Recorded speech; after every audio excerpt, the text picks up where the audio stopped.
Hello students. We all love to go to a place which is full of greenery, right? And don't you think that the plants has made the world a beautiful place to live in? And plants are the only organisms which can photosynthesize, resulting in the products oxygen and glucose. Oxygen very essential for respiration used by all the organisms. Glucose, of course, is passed on, or the food made by the plants are passed on from one trophic level to another in a food chain. So me and you are alive only because of the plants. So today we'll be studying or starting with kingdom Plantae. We have already learned that there are 5 kingdoms. The first kingdom being kingdom Monera, second being kingdom Protista, third kingdom Fungi. Now kingdom Plantae is the fourth kingdom, which is quite a big kingdom, and we are dividing it into 5 divisions. Today we will be learning the first 3 divisions of kingdom Plantae, right? Okay. So kingdom Plantae is actually divided into 5 divisions, as I said. Let us see which are the 5 divisions. The first one is Thallophyta. That is the simplest of the plants. Okay. And that is especially it is all aquatic in nature. Second division is division Bryophyta. And they are neither aquatic nor terrestrial. They are found in moist areas. So they are called the amphibians of the plant kingdom. The third division is the Pteridophyta. They are the first land plants. The fourth is called as the gymnosperms, which are the first seeded plants. And the last one is the most complicated plants of the plant kingdom are the angiosperms, which are the flowering plants. Okay. So these 5 divisions, the first 3 divisions, Thallophytes, Bryophytes and Pteridophytes are coming under a separate group called as Cryptograms. Okay. And the last 2, that is the gymnosperms and the angiosperms, they come under phanerogams. Let us learn the characteristics in detail. The first one, division Thallophyta. Fine. So division Thallophyta, you can see they are the simplest of the plants in the plant kingdom. Okay. Examples, Spirogyra, I said it is all aquatic. Okay. So Spirogyra, Ulva, Chara, Cladophora, Eulothrix. These are the examples given in your textbook. Fine. All of them are completely aquatic, and if you observe this body, it is just a very simple body without any differentiation into stem, root or leaves. So the body is called as a thallus, and from the word thallus, the name Thallophyta comes. Okay. So the first characteristic, it's all aquatic habitat. No differentiation into root, stem and leaves. The body is called as a thallus. And if you see, the reproduction is also very simple in nature. That is fragmentation. If you take a piece of Spirogyra or any of this algae, multicellular algae, they break it into pieces, each piece will grow into a new organism. Here I would like to remind you children, these are all multicellular algae. Unicellular algae is placed under kingdom Protista, different kingdom because of its unicellular nature. One more algae you have learned, that is blue-green algae, which had come in kingdom Monera. So this question often comes in the exam. Okay, which kingdom does the following algae belong? Blue-green algae, it belongs to kingdom Monera. The another name of that is cyanobacteria. Okay. Second is, that is a unicellular algae which comes under kingdom Protista. But all the multicellular algae come under this kingdom Plantae, and it is a first division, that is division Thallophyta. Right? So, you have to learn in detail the structure of Spirogyra. It's there for your practicals. You will be observing Spirogyra under the microscope. So if you see the Spirogyra, it has a spiral thing inside. Can you see that? So that is why it is named as Spirogyra. That spiral thing, green color, is a chloroplast. So the chloroplast in Spirogyra is spiral in nature. And if you observe, there are some pyrenoids in that, pyrenoid structures. These pyrenoids are actually starch. So chloroplast, it makes the food by photosynthesis, and it is stored in the form of starch, and the pyrenoids are actually the starch. You can see the filamentous nature of Spirogyra. Clear? Now, algae, even though it is a very simplest of the plants, okay, but they have a lot of economic value, Algae can be used as food products, okay. It is used in sewage disposal. In sewage disposal, what happens when you add algae in it? It increases the amount of oxygen in it. So the bacteria, aerobic bacteria, will grow more. So the decomposition will occur very well. In absence of oxygen, the decomposition will give a foul smell. So if you're we add in certain algae, it is actually helping in the decomposition of the sewage material without giving foul smell. Okay. Then algae can be used as a fertilizer. You have learned already that in lower classes how it also has a symbiotic association. This is in with some of the roots of the plants. Okay. Then it is used in medicinal industry. Okay, it is used for making medicines. It's used for nitrogen fixation, and some of the algae is used as a gel. Agar agar. It's example agar agar. It's used for making jellies and all. Okay, so algae, even though it's the simplest of the plants, but they are of high economic value. Okay, that was just out of syllabus for interest. I had explained to you. Coming to the second division of kingdom Plantae is division Bryophyta. Okay. Now, the Bryophytes example, the best examples during rainy season, if you go out and see on the walls, on the floors, that green patches you see, that is called as that moss. It's not fungi. Many students feel that it's fungi. It's not fungi. It is called moss, that green carpet-like structure. So, you can understand that it appears only during the rainy season. During summers, it's not there. That means it is found in moist areas. Fine. So, example, moss, its scientific name is Funaria. Other example is Rixia and Mercantia. Rixia and Mercantia are a little bit bigger. You can see that each plant individually. Moss is very minute. Fine. Now, what are the characteristics? Habitat, it's found in moist areas and so called as the amphibians of the plant kingdom. This is one question asked in the exam. Which are the amphibians of the plant kingdom and why is it called so? They are found in moist areas. That's why it's called as the amphibians of the plant kingdom. Okay, second one. It seems to have a root-like and stem-like structures. You can see here, I've shown you. This is a ventral part of Rixia. There are root-like structures. It's not the true roots. They are called rhizoids.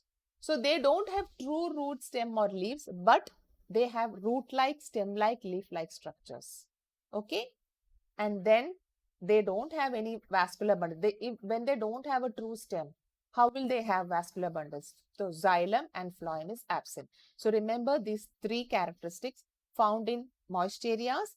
Stem-like, root-like structures are there. The root-like structures are called rhizoids. No vascular tissues present. Fine. Now, let us see one example of this Bryophyta. Okay. Moss or Funaria, which is a very common one. How does it reproduce? So, when it appears first, you can see that green patch.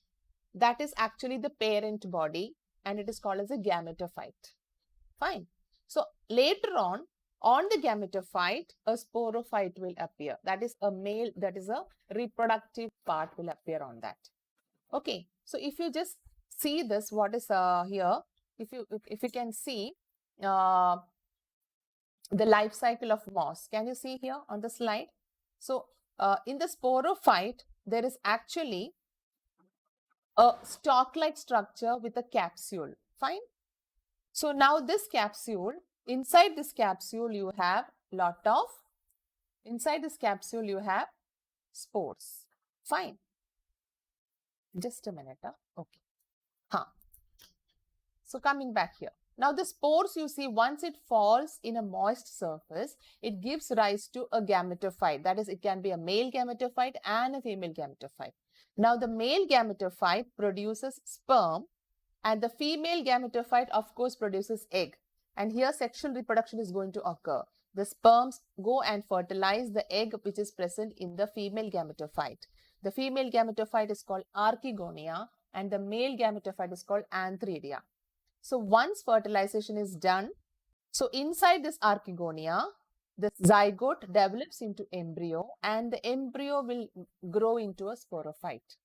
Did you understand? And once the sporophyte is grown, now you can see on the sporophyte is a stalk-like structure with a capsule.